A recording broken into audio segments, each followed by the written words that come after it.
여러분, 호스피스 병동은요, 암 환자 중에 말기 환자들, 이제 병으로 약으로는 치료가 안 되고 또 가족들이 돌보기 어려운 상황이 되었을 때 호스피스 병동에 가게 됩니다.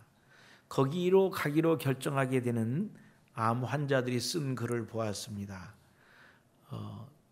자기를 버리는 가족들에게 분노가 일어나고 의사들도 믿지 못하겠다고 마음에 막 분노가 일어난다고 하는 것입니다. 무엇보다도 모든 사람에게 버림을 받고 이제 더 이상 자기를 치료할 만한 약이 없고 혼자 있게 된다 하는 일로 인해서 마음의 불안과 두려움 속에 빠지게 된다는 것입니다. 그런데 호스피스 병동에서 일하고 있는 사역자들의 증언에 의하면 아무리 불가능하고 그런 상황이라 할지라도 누군가가 딱 한 사람, 그 사람을 위로해 주는 사람, 그 사람을 마음을 편안하게 해주는 그 한 사람만 있으면 그는 마음을 편안하게 가질 수 있고, 또 특별히 이 기독교를 통해서 미래의 신앙을 갖게 된 사람들은 평안을 가지고 죽음을 편안하게 맞이한다, 그렇게 증언하는 것을 보았습니다. 사도 바울도 결혼하지 않은 채로 많은 핍박과 고난 가운데 자기의 생애를 모두 다 이 복음을 위하여 쏟아부었지만, 그는 다시 자기의 제자인 디모데에게 계속해서 말하기를 너도 복음을 위하여 너의 인생을 투자하라, 이렇게 말을 한다는 것입니다. 자기의 인생이 마지막이라고 생각한다면 사람마다 생각이 바뀌고 죽음 앞에서의 발언은 정말 중요한 발언이라 말할 수 있습니다. 저도 선교 초기에 선교사들, 예전에 아프리카에 가던 선교사들은 손톱도 자르고 머리카락도 군대에서도 그렇게 합니다. 마지막 유언을 기록을 했습니다. 저도 선교사에서 유언을 적으라고 해서 유언을 적으려고 보니까 적을 일이 없어요. 그냥 다 하늘나라 가면 다 만나는 건데, 그리고 하늘나라 가는 건데, 그저 단지 염려가 우리 아내하고 아이들은 어떻게 사나, 그게 염려가 좀 됐습니다. 그래서 누구 이름을 대면서 그분에게 좀 찾아가 보라고, 좀 도와줄까 봐 그거를 유언으로 남겼던 그런 적이 생각이 납니다. 세계적인 부흥사였던 D.L. 무디 목사님은 이런 유언을 썼습니다. 어느 날 D.L. 무디가 죽었다는 신문을 읽을 터인데 당신들은 그 말을 믿지 마시오. 그때에 내가 죽은 것이 아니라 지금보다 더 잘 살게 될 것뿐입니다. 그러니까 죽고 하늘나라에 가면 더 잘 살 것이니까 그 죽음에 대해서 슬퍼하지 말라 하는 것이죠. 땅이 물러가고 하늘은 열리는 것을 본다, 그렇게 고백을 했습니다. 영국의 정치가이고 회의론자로 많은 사람을 기독교에서 떠나게 했던 토마스 홉스라는 사람이 죽기 전에 글을 썼습니다. 내가 온 세상을 갖고 있다면 단 하루를 위하여 기꺼이 내어주리라. 그 세상에서 빠져나올 구멍을 찾는다면 나는 기쁠 것이다. 나는 어둠으로 뛰어들고 있구나 하면서 한탄하였다는 것입니다. 유명한 무신론자로 말하면 볼테르가 굉장히 유명한 사람이었습니다. 많은 글을 썼고 또 많은 기독교인들과 논쟁을 벌여가지고 싸움을 했습니다. 그래서 자기가 이겨서 많은 기독교인들이 기독교를 떠나게 하는 그런 일들을 했다고 자부심을 가졌고, 그는 성경이 잘못되었다, 성경의 부족한 부분을 기록을 해서 대적을 하기도 했습니다. 그는 이렇게 예언했습니다. 앞으로 20년 후에 이 기독교는 망할 것이다 라고 예언을 했습니다. 그 글을 썼던, 그 책을 인쇄했던 그 집이 그가 죽고 난 다음에 제네바 성경협회에 성경을 보관하는 보관소가 되었습니다. 그가 죽음을 맞이할 때 그를 돌보았던 이 트로킴이라는 의사는요, 볼테르가 죽을 때 절망적으로 외쳤다는 것입니다. 나는 하나님과 인간에게 버림을 받았소. 만일 당신이 내게 6달 동안 살 수 있게만 해준다면 당신에게 내 소유의 절반을 주겠소. 나는 지옥으로 갈 거요. 오 예수 그리스도요. 예수 그리스도의 이름을 부르지만 차마 예수 그리스도여 나를 구원하소서라는 말을 못하고 나는 지옥으로 갈 것이다 라고 이야기할 수밖에 없었습니다. 구약 성경에 다윗은 이제 마지막 죽기 임종에 솔로몬에게 하나님의 말씀을 지킬 것을 명령했습니다. 열왕기상 2장 1절로 4절에 보니까 다윗이 죽을 날이 임박함에 그의 아들 솔로몬에게 명령하여 이르되 내가 이제 세상 모든 사람의 가는 길로 가게 되었으니 너는 힘써 대장부가 되고 내 하나님 여호와의 명령을 지켜 그 길로 행하여 그 법률과 그 계명과 율례와 증거를 모세의 지키라. 그리하면 내가 무엇을 하든지 어디로 가든지 형통할지라. 여호와께서 내 일에 대하여 말씀하시기를 만일 내 자손들이 그들의 길을 삼가 마음을 다하고 성품을 다하여 진실이 내 앞에서 행하면 이스라엘 왕위에 오를 사람이 내게서 끊어지지 아니하리라 하신 말씀을 확실히 이루게 하시리라. 아멘. 이것은 이 다윗이 마지막 가기 전에 솔로몬에게 부탁한 이야기였습니다. 이제 내가 모든 사람이 가는 길을 나도 가게 되었으니 너는 힘써 대장부가 되어 하나님의 명령을 그 길로 지켜 그 길로 행하라. 그러면 내가 하는 모든 일에 무엇을 하든지 어디에 있든지 내가 형통할 것이다. 그리고 이 약속을 내 자손들에게 전해주어서 이 자손들이 그것을 행하기만 하면 너의 왕위가 끊임없이 연결되어서 하나님의 복을 받을 것이다. 인생의 마지막을 살아가는 사도 바울은 무엇이 중요한지를 너무나 확실하게 알았습니다. 여러분 죽음 앞에 딱 들어서면 무엇이 중요한 건지 알지 않겠어요? 저도 짧은 인생을 살았지만 죽음을 한 3번 정도 경험했습니다. 아, 죽는구나. 그 죽는구나라고 생각했을 그 때에는요, 뭐 불평스러운 거, 날씨가 왜 이렇게 더워, 이거는 생각도 안 나는 것입니다. 예. 여러분, 아이고 왜 이렇게 집이 이렇게 후적지근하고 더워, 이거는 아무것도 아니에요. 아이 왜 우리가 이렇게 경제가 어려워졌나, 이것도 아무것도 아닙니다. 왜 내가 사업이 이렇게 잘 안 되고 있나, 이것도 우리에게는 아무런 문제가 없습니다. 어디로 갈 것인가, 내가 그분을 만날 때 무엇라고 말할 수 있을 것인가, 내가 우리 자손들에게 무엇을 넘겨줄 것인가. 디모데후서 4장 1절에는요 이렇게 말합니다.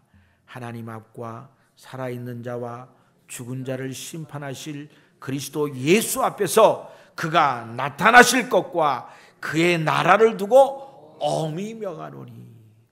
죽음을 앞에 둔 이 사도 바울은 이제 하나님 앞에서 심판받을 것, 심판하실 그 예수님의 모습, 그리고 그가 갈 하나님의 나라를 확실한 것처럼 그 하나님의 나라를 앞에 두고 엄하게 강력하게 명령한다는 것입니다. 무엇입니까? 복음을 전하라. 조금이라도 한 번이라도 복음을 전하고 와라는 거예요.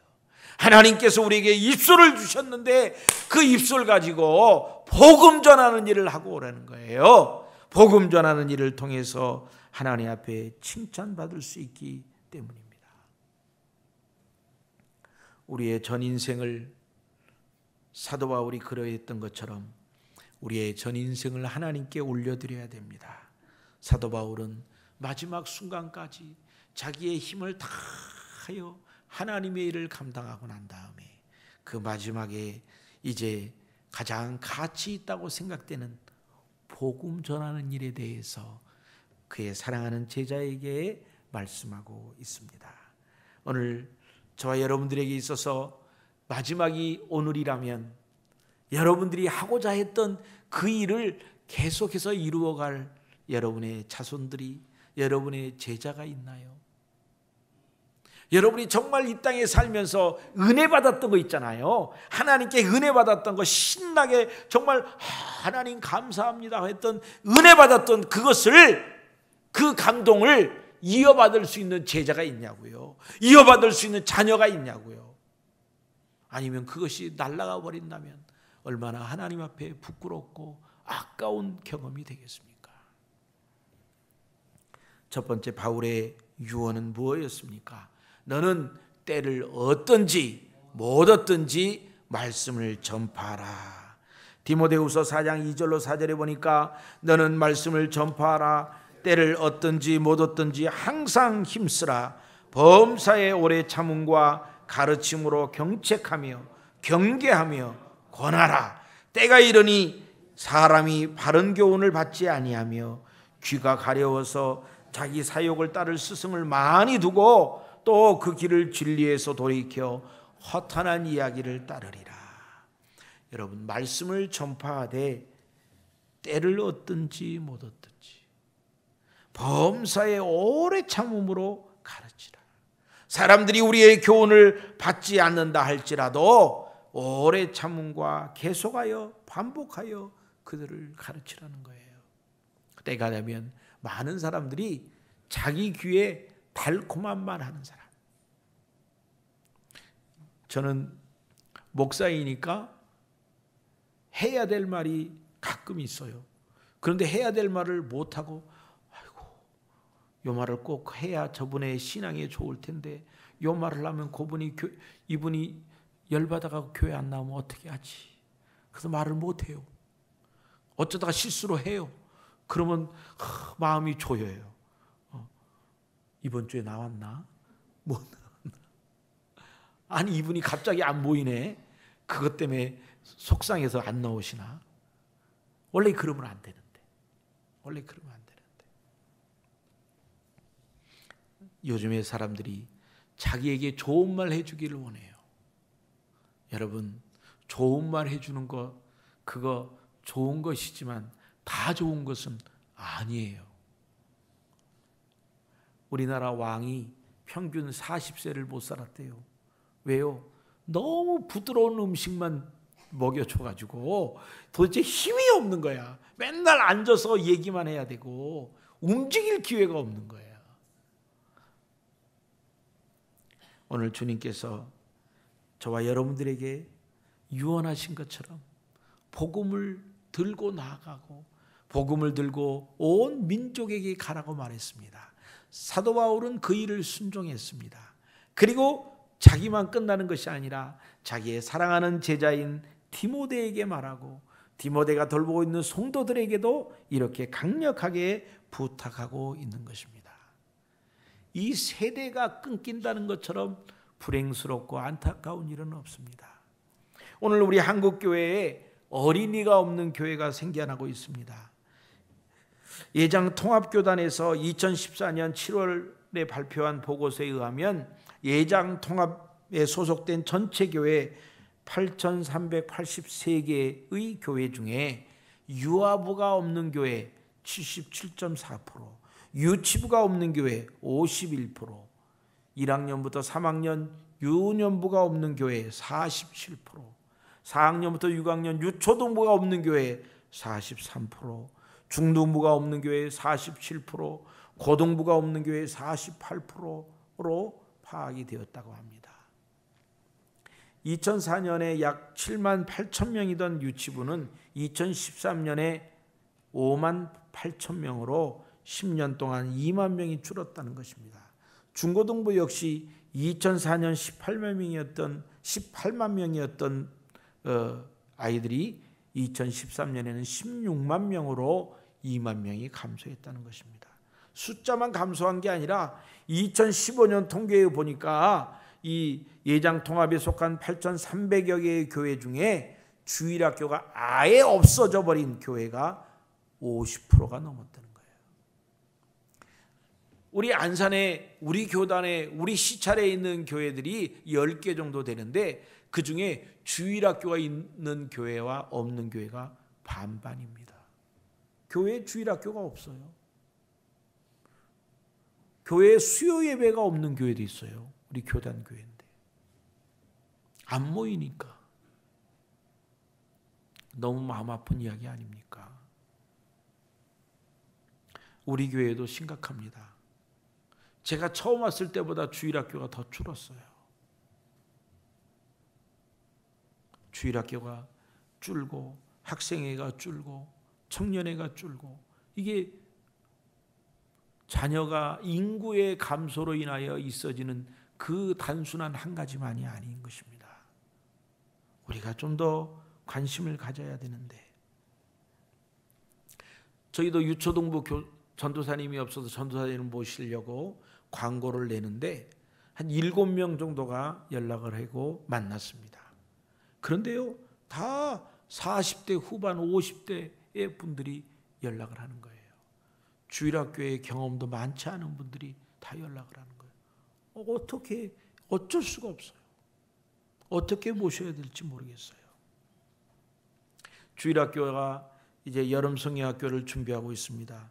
유치부가 26일부터, 유초동부는 25일부터 캠프를 가고, 학생회는 7월 30일, 청년부는 7월 16일부터 이렇게 여름에 정말 중요한 행사를 하는 것입니다. 여러분, 이 1박 2일만 가도요, 1년 동안 교회에서 잠깐 만났던 것보다 더 많은 시간을 이야기하고 더 많은 교훈을 받고 더 많이 하나님과 가까워지고 또 성도들과 가까워집니다. 그런데 3박 4일을 하는 거잖아요. 여러분, 귀한 시간이에요. 우리 주일학교 선생님들이 바쁜 중에서도 모여서 준비하고 기도하고 이렇게 해서 하는데 아이들이 모이질 않아요. 여러분 아세요? 아이들이 잘 안 모이는 이유 중에 가장 큰 이유가, 큰 장벽이 뭔지 아세요? 가장 큰 방해 요소가 뭔지 아세요? 놀랍게도 부모님들이에요. 부모님들이 안 깨워주는 거예요. 부모님이 더 자라고 그러는 거예요. 피곤한데 더 자라. 부모님들이 애처로서 안 깨워주는 거예요. 부모님들이 공부해야지. 너 지금 이번 올해까지는 공부하고 내년부터 가라. 내년에는 아예 교회도 다 끝나는 거예요.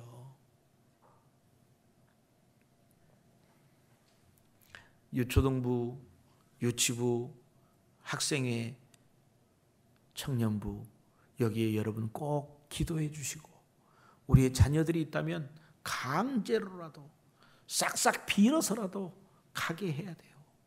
그러면 그때에 아이들이 얼마나 많은 변화가 있고 얼마나 많은 말씀을 듣겠습니까?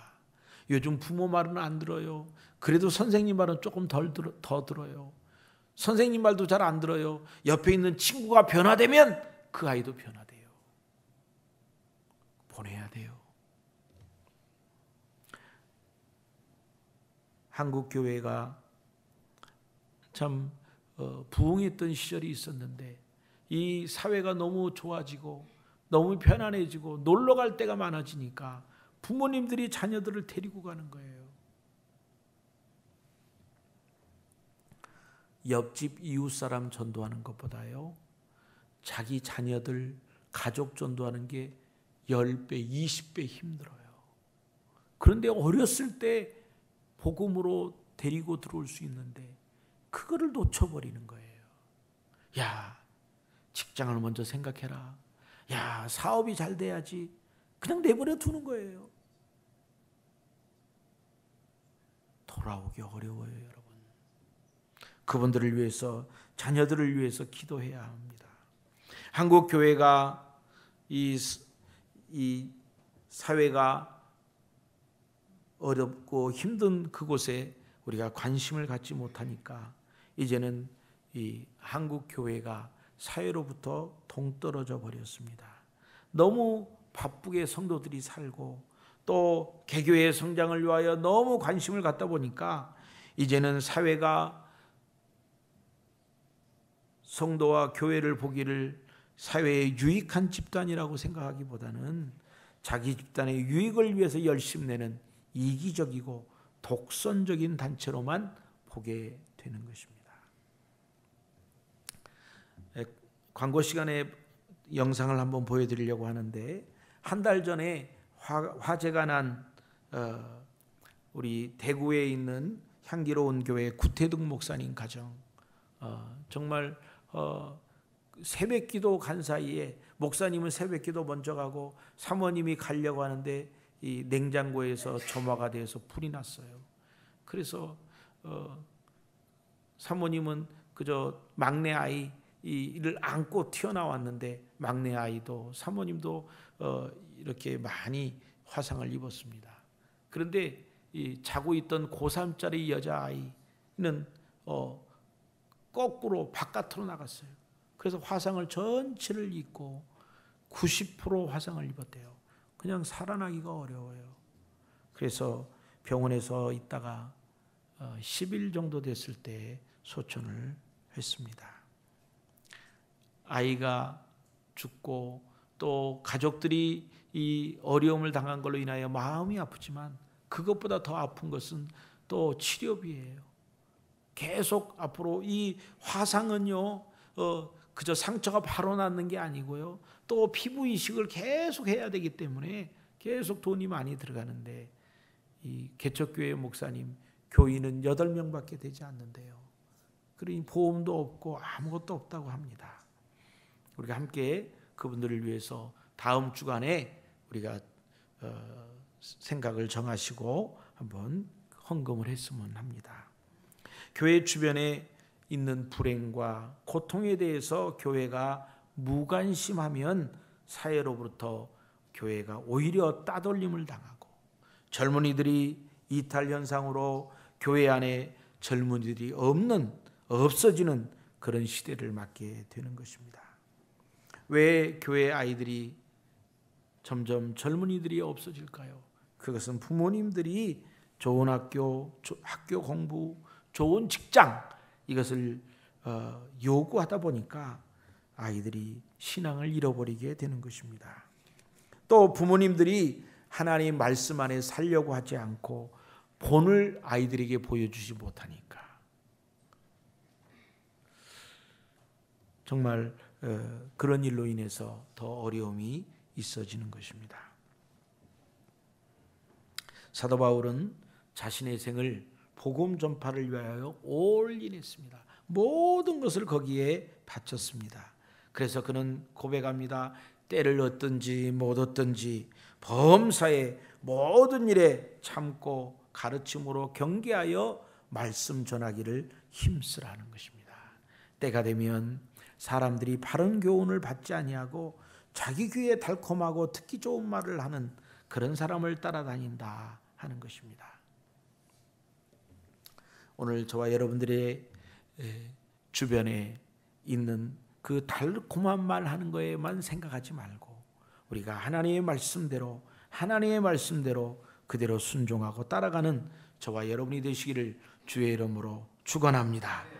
우리의 받은 사명이 어느 정도로 중요하고 절대적인 사명인가 하면 때를 얻든지 못 얻든지 전해야 될 복음이기 때문에 그렇습니다. 이 복음을 전하는 것은 적절한 시기가 있는 것이 아닙니다. 우리가 요일별 전도, 노방 전도를 나가보면요, 전도지를 받는 사람보다 우리가 맛있는 깡냉이도 주고 요구르트도 주고 그런데 요구르트는 이번에 거의 다 받더라고요. 그런데 이 복음을 받아들이는 사람 만나기가 쉽지 않습니다. 지지난주에는 어떤 분이 휠체어를 타고 오셨는데 전동 휠체어를 탔어요. 전동 휠체어에 의자가 지팡이가 있어요. 그러니까 아마 조금 걸을 수는 있는 분인가 봐요. 근데 그분이 전도하는데 쫙 전동 휠체어를 타고 쭉 오더니 지금 저녁에 운동하는데 왜 귀를 막고 이래? 경찰 불러 좀? 내가 경찰 불러줘 지금? 그래가지고 우리 전도진 하는 권사님이 무서워가지고 목사님 우리 거기 가지 마요. 그분 무서워서. 그 정도겠어요. 예전에 전도하다가 물벼락 맞는 사람 많이 있었습니다. 전도하다가 삿대질 받고 멱살 이렇게 붙잡히고 그랬던 사람 많이 있었습니다. 아유, 그게 문제인가요? 예수 믿는 거 하나 때문에 감옥에 갇히고, 예수 믿었다는 거 하나 때문에 직업을 잃어버리고, 예수 믿었다는 거 하나 때문에 사자의 밥이 되는 그런 기가 막힌 일들이 우리 신앙의 선배들은 그것을 경험했습니다. 공산당이 들어왔을 때 예수 믿는 것, 그것으로 인하여서 고통을 당했던 적이 있습니다. 일본이 우리를 이렇게 압제했을 때 천황에게 절하지 않는다고 예수 믿는 사람을 잡아가두고 고통을 주었던 때도 있었습니다. 오늘 주 안에서 우리에게 이런 어떤 어려움이 있나 할지라도 우리가 믿음으로 하나님의 말씀을 전하는 저와 여러분이 되시기를 주의 이름으로 축원합니다. 히브리서 4장 12절로 13절에 보니까 하나님의 말씀은 살았고 운동력이 있어 좌우에 날선 어떤 검보다도 예리하여 혼과 영과 및 관절과 골수를 찔러 쪼개기까지 하며 또 마음의 생각과 뜻을 감찰하시나니 지으신 것이 하나라도 그 앞에 나타나지 않음이 없고 오직 만물이 우리를 상관하시는 자의 눈앞에 벌거벗은 것 같이 드러나느니라. 여러분, 하나님의 말씀에 능력이 있습니다. 우리가 전도를 할 때 무슨 말로 그 사람을 권면해서 예수 믿게 하겠어요? 우리가 무슨 지혜로운 말을 통해서 그 사람이 예수를 영접하게 할 수 있겠습니까? 없습니다. 그러나 우리가 하나님의 말씀을 전할 때, 하나님의 말씀을 선포할 때, 하나님의 말씀을 그에게 전해줄 때 그 속에 성령께서 움직이셔서 믿어볼까? 그럴 것 같은데? 그런가? 하는 마음을 성령께서 주신 것입니다. 그래서 누구든지 어떤 훌륭한 사람의 말을 통해서 예수를 믿은 것이 아니고 성령님의 역사하심으로, 하나님의 역사로, 하나님의 말씀의 능력으로 예수를 믿게 되는 것입니다. 그래서 저와 여러분들이 믿음이 흐려질 때 좋은 친구를 만나야 되기도 하지만 믿음이 흐려질 때 성경으로 돌아가야 됩니다. 내 믿음이 왔다 갔다 하는데 성경에 있는 뭐라고 적혀 있나? 성경을 읽다 보면 성경이 살아있는, 여기 하나님의 말씀이 살았고 운동력이 있어. 하나님의 말씀이 살아가지고 우리에게 직접 얘기를 하는 거예요.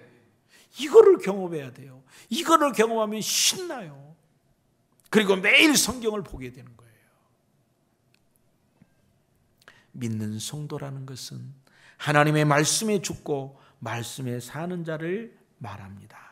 그러므로 우리는 하나님의 말씀을 선포해야 됩니다. 말씀을 전해야 됩니다. 우리 요일별 전도팀 혼자 전도하는 게 아니라 여러 명이 전도하잖아요. 혼자 전도하는 거에 무조건 얘기하는 것이 아니라 전도 못하는 사람은 전도지만 전해주기만 하면 돼요. 그것도 못하는 사람은 야구르트를 또 깡냉이를 전달하면 돼요. 그저 웃고만 있어. 주는데 뭐가 힘들어요. 우리 모두가 같이 동참할 수 있기를 바랍니다. 같이 이 하나님의 귀한 사역에 동역하는 저와 여러분이 되시기를 주의 이름으로 축원합니다. 두 번째, 바울의 두 번째 유언은요, 고난을 받으며 전도인의 직무를 다하라 하는 것입니다. 디모데후서 4장 5절로 6절에 그러나 너는 모든 일에 신중하여 고난을 받으며 전도자의 일을 하며 내 직무를 다하라. 전제와 같이 내가 벌써 부어지고 나의 떠날 시각이 가까웠도다. 모든 일에 고난을 받으며 자기의 모든 것을 쏟아부으며 전도인의 직무를 다할 것을 권면하고 있습니다.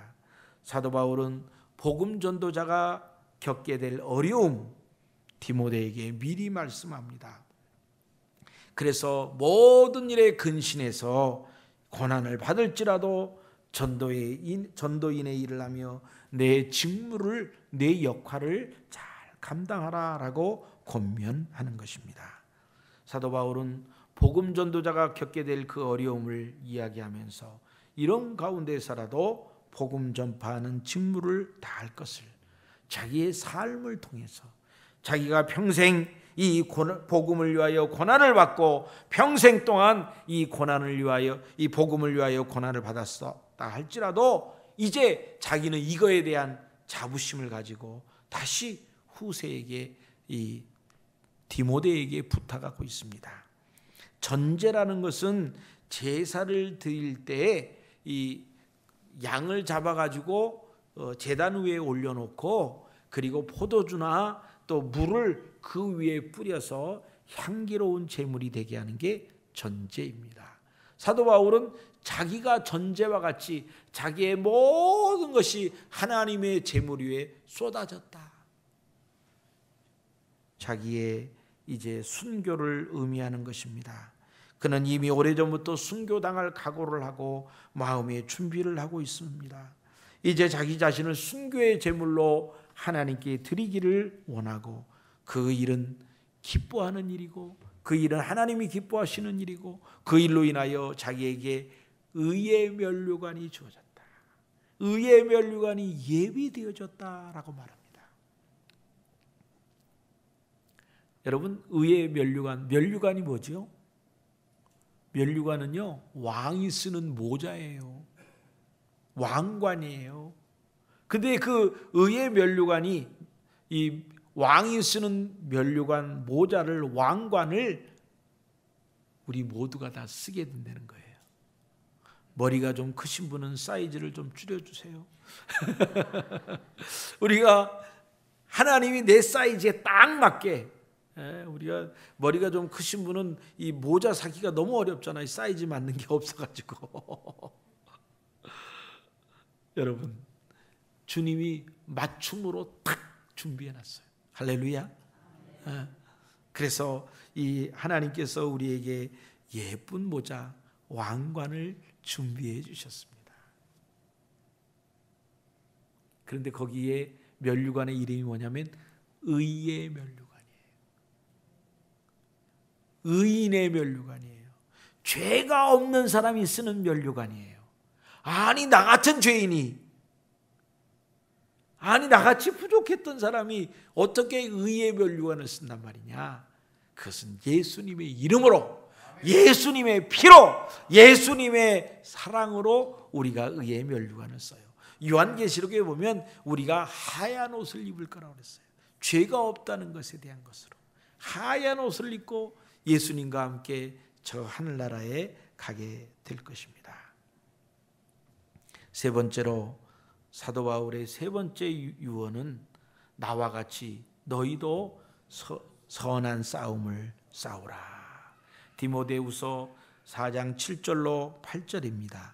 내가 선한 싸움을 싸우고 나의 달려갈 길을 마치고 믿음을 지켰으니 이제 후로는 나를 위하여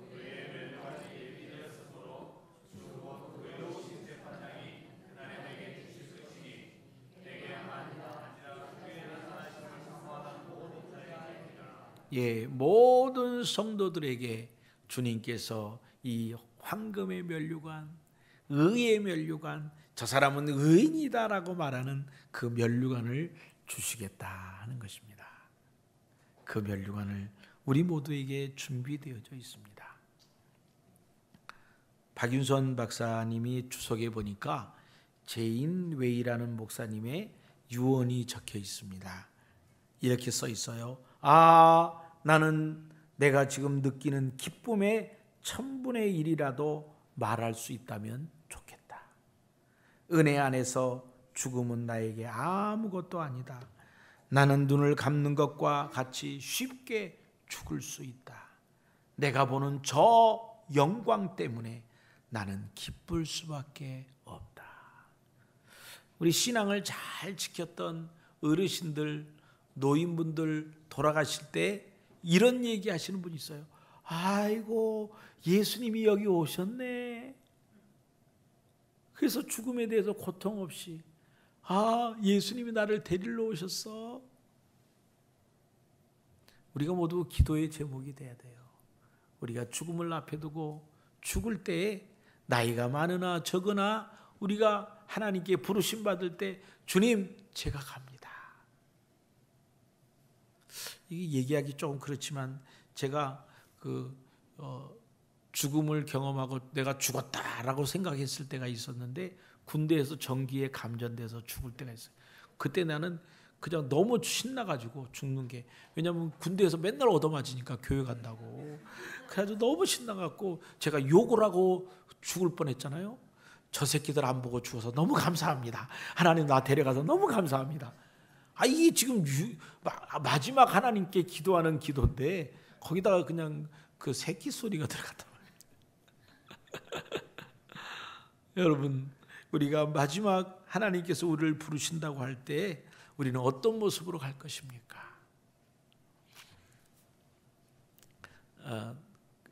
누가 그 글을 쓰라고 그랬어요. 마지막 그 죽을 때 묘비에 어떤 글이 쓰여졌으면 좋겠는가? 그거를 써봐라. 그래서 제가 고민을 했습니다. 내 묘비에는 어떤 글이 쓰여 있으면 좋겠는가? 왔다가 갔다, 숟가락 놓다, 이런 거 말고 뭐가 있으면 좋을까 생각하다가 저는 이렇게 썼습니다. 주를 위해 마음껏 일하다가 간 김문수 여기 잠들다. 그러고 싶지 않으세요? 정말 그러고 싶어요.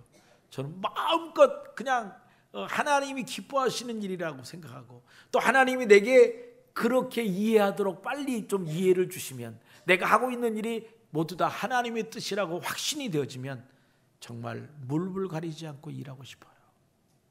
우리 그렇게 살다가 가야 되지 않겠어요?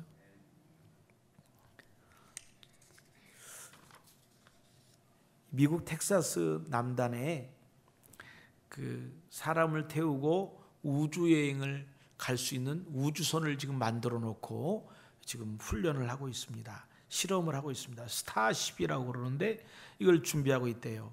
1인당 경비가 약 30만 달러. 그러니까 하나로 약 4억 원 정도가 조금 못 돼요. 그래서 이제 이 4억 원을 내면 우주여행을 가는 것입니다. 그런데 이 우주여행에 갈 수 있는 사람은 승무원 2명 그리고 승객 6명만 갈 수 있어요. 그래서 이제 우주선이 떠나게 되는데, 여기서 이제 지구를 푹 해서 떠나서 이 저 무중력 상태에 이제 오르게 되고, 거기에서 5분 있다가 내려오는 거예요. 그러면 4억이 날아가는 겁니다. 근데 그 정도가 아니고요. 5분을 위해서 거의 1년 이상을 계속 자기 몸을 가꾸고, 음식도 조심해야 되고, 몸도 관리해야 되고, 또 거기에 들어 무중력 상태에서 하는 활동 연습도 해야 되고 그렇습니다.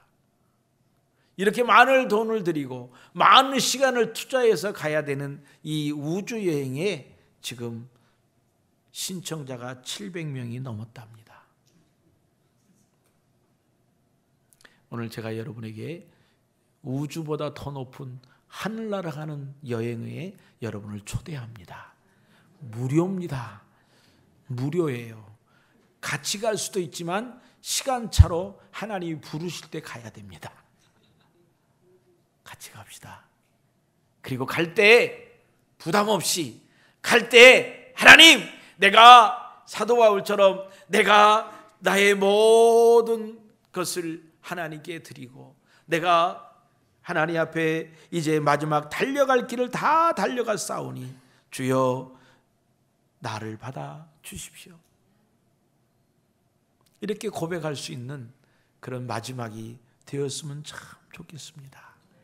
오늘 저와 여러분이 그렇게 하나님이 기뻐하시는 일을 하다가 하나님 앞에 부름받는 저와 여러분이 되시기를 주의 이름으로 축원합니다. 아멘.